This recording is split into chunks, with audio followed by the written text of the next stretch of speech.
I had no warning, so take this as your warning.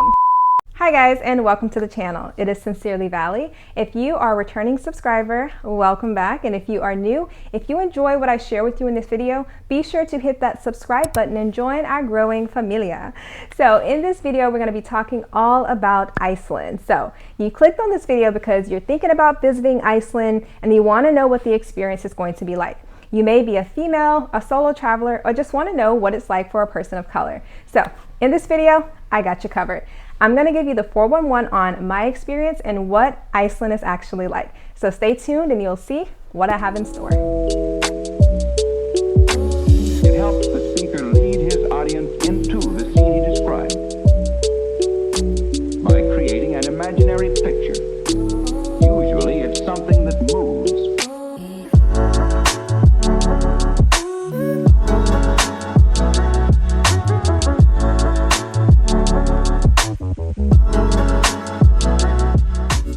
I'm going to kick this video off with sharing with you guys some good things to know before you travel to Iceland. So let's talk about the climate. Iceland has 4 seasons, so it does have spring, summer, fall, and winter. However, the summers never really get super hot like in a subtropical place, and the winters get very cold depending on which month you go. And something interesting to know is that between May and July, the sun will not be setting for those months, so be prepared if you are going to travel in the summertime. It's going to be sunny almost 24 hours. So I personally went during the winter time, mainly because it's easier to see the northern lights during the winter time, and also I don't think I could manage with the 24 hours of sunlight. That's just a little insane for me. The weather was around 30 to 40 degrees Fahrenheit, and I did get lots of rain and snow, but very light rain and snow. So make sure you wear layers, you bundle up, you have your windproof coats, your waterproof elements as well. So I will make a separate video on some of the things I packed and wore to Iceland to stay warm and dry, so be tuned in for that. But yeah, you want to make sure that you are prepared on that end. So my destination was Reykjavik, which is the capital of Iceland, and it's located in the southern coast of the island. So for those who didn't know, Iceland is an island in Europe, and it's right along the coast next to Norway, Sweden, Ireland, Britain, so around that area. Getting to Iceland was a straight shoot if you are leaving from JFK, and the flight was about 6.5 hours. Wasn't too bad. So the time zone is going to be very different if you are traveling from, the United States up into a European country. So for me, I live in central United States, so I'm on Central Time. So it is a 5-hour difference, so Iceland was 5 hours ahead of us. Also, another tip to consider is if you are traveling overseas is to get an international plan. So if your phone does not already have one, be sure that you buy a plan for the days that you're going to be there. So this will make it easy to communicate with family and friends. And I know sometimes people use the apps such as WhatsApp and things like that. So be sure that you do have a way of communicating with family and friends. As far as the money in Iceland does take credit cards, debit cards, anything of that nature. So it's not necessary that you bring cash, but if you want to bring some cash on hand, it's a good thing to have as well. So you'll have to do your conversion to the Icelandic money, which I believe is called the krona or something like that. So they do have their own currency. So that's what I decided to do along with using my debit card. So definitely there's ATMs accessible everywhere for you to do that, or you can make the conversion at the airport or with your bank prior to coming. So I hear that it's a lot cheaper to make the conversion at, your credit union or your bank prior to going to your destination. So just keep that in mind. Iceland is one of the most expensive countries to visit, especially the city of Reykjavik. And the reason for this is because Iceland is an island, therefore it's heavily reliant on imports from other countries. Iceland also has a very restrictive growing season, so it's difficult because of the climate to grow certain crops, and there's little to no vegetation in the area. And also in Iceland, wildlife is almost non-existent. I believe they do have like a couple of animals that do live there. Also, here's a fun fact and also a little warning. They do have this moss that grows in Iceland, so it takes about 300 years for this moss to grow. So they really preserve it and take care of it. So be sure not to touch it, don't step on it, just leave it be. Respect the moss in Iceland. Overall, paying for things in Iceland isn't too bad, but if you compare it to other countries, your dollar is going to stretch a whole lot further in those countries than in Iceland. Also, with the money in Iceland, anytime you go out to eat, you do not have to tip. So I know it's like a tradition in the United States to leave money on the table or to, write out a tip for someone, but it's already added into your bill. So it's not like a customary thing to leave a tip, but you're more than welcome to if you would like. Also, I want to share with you guys some more interesting things and cool facts. So if you didn't know, Iceland is home to the Vikings. So this is where the Vikings first landed and made it their home. You're going to come across a lot of people who are super proud of their Viking ancestry, and I think that is just amazing. And one thing I appreciated about Iceland that I think you'll appreciate too is the fresh spring water that comes out of the faucet. So the tap water is pure and ready to drink. Now let's talk a little bit about transportation. So there's many forms of transportation in Iceland.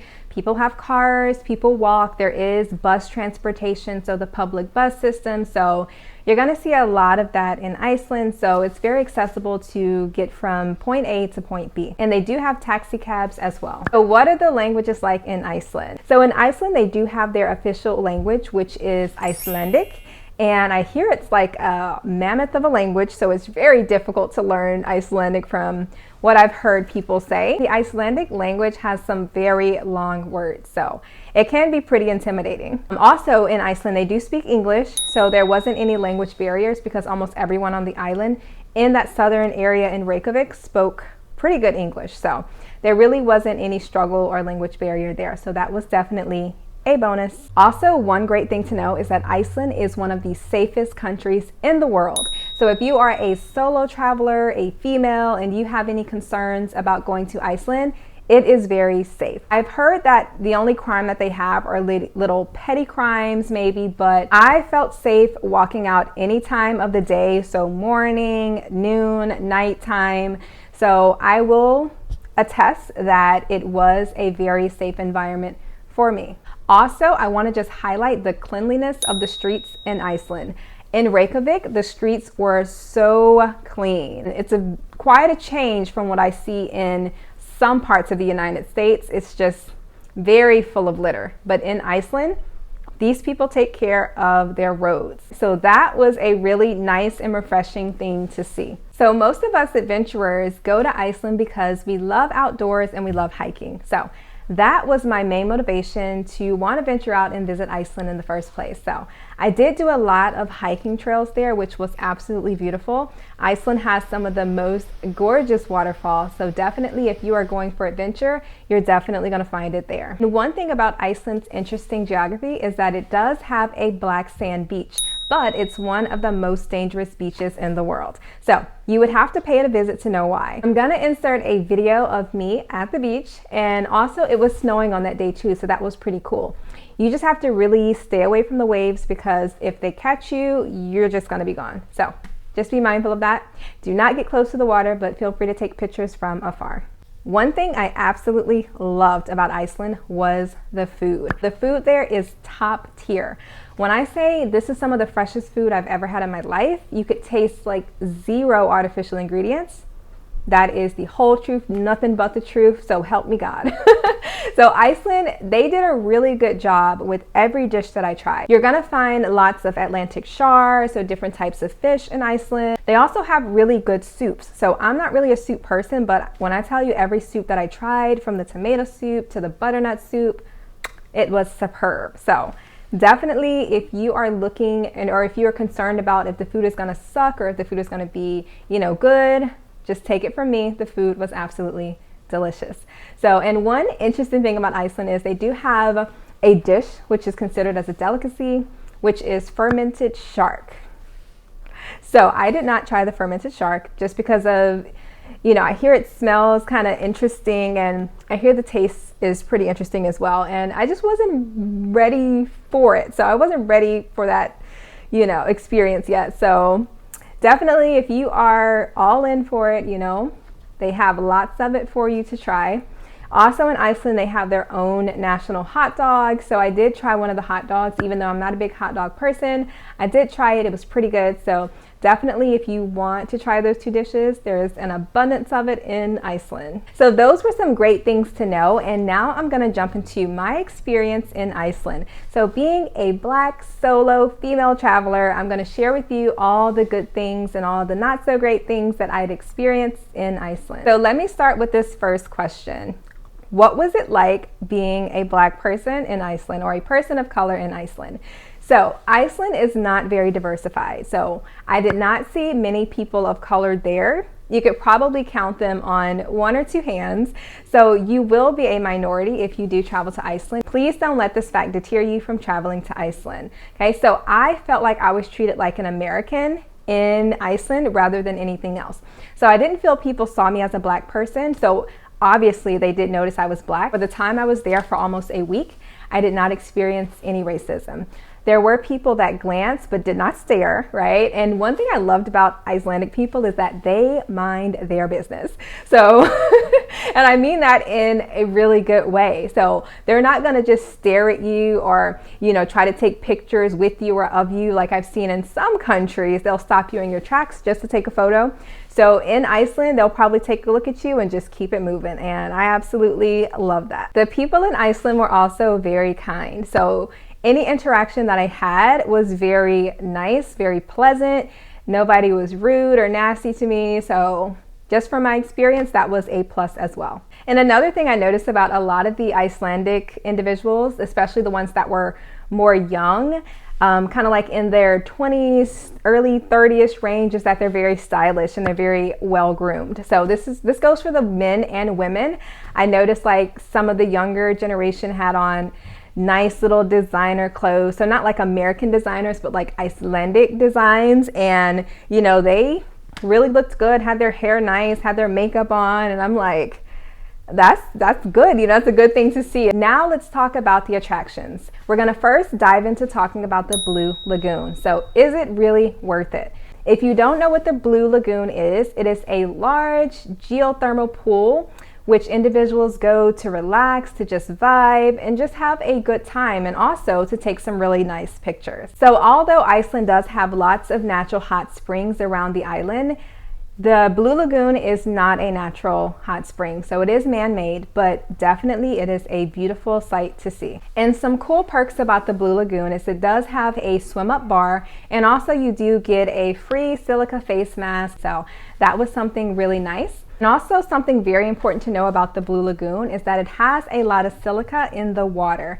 So it does make your hair very dry. So they tell you to just put your hair up, keep it out of the water, because you will have hay hair. So really dry, it's gonna feel like hay if you let it just, you know, get drenched in that Blue Lagoon water. So you're definitely gonna regret it. So just keep your hair up. You can stay at the Blue Lagoon as long as you like. So from the time they open to the time they close, you really have no limit of how long you can be there. They also have their own store, their own restaurant, their own hotel. So it is a pretty interesting setup they have there. So definitely you can go to the sauna, get a massage, all that in one place. My experience in the Blue Lagoon was nice. I did enjoy myself for the hour, 2 hours that I was there. Overall, I would rate the Blue Lagoon a 9 out of 10. And I did have to deduct 1 point because I was so unaware of how the locker room situation worked. I had no warning, so take this as your warning. If you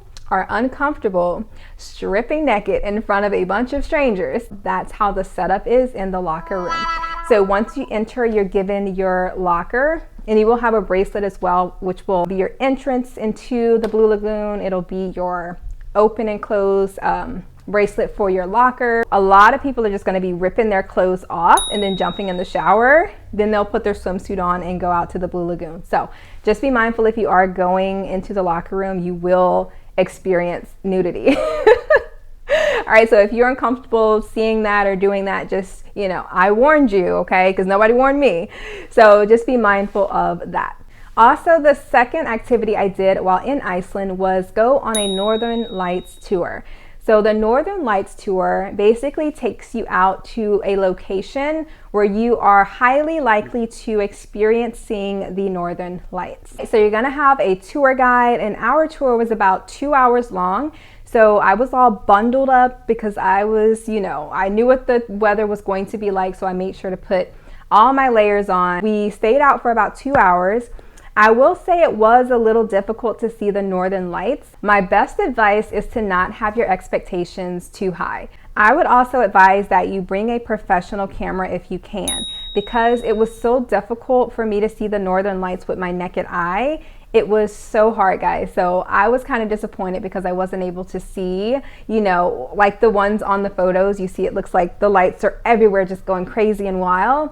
So I was able to capture it on a professional camera, but it was difficult to capture photos with my iPhone, and like I said, I couldn't see them with my naked eye. So it was a little disappointing, but I was able to cross it off of my list, and overall I would rate the Northern Lights tour a 6 out of 10. So those were some of the tips and information I wanted to share with you all, and overall I will rate my Iceland trip a 10 out of 10.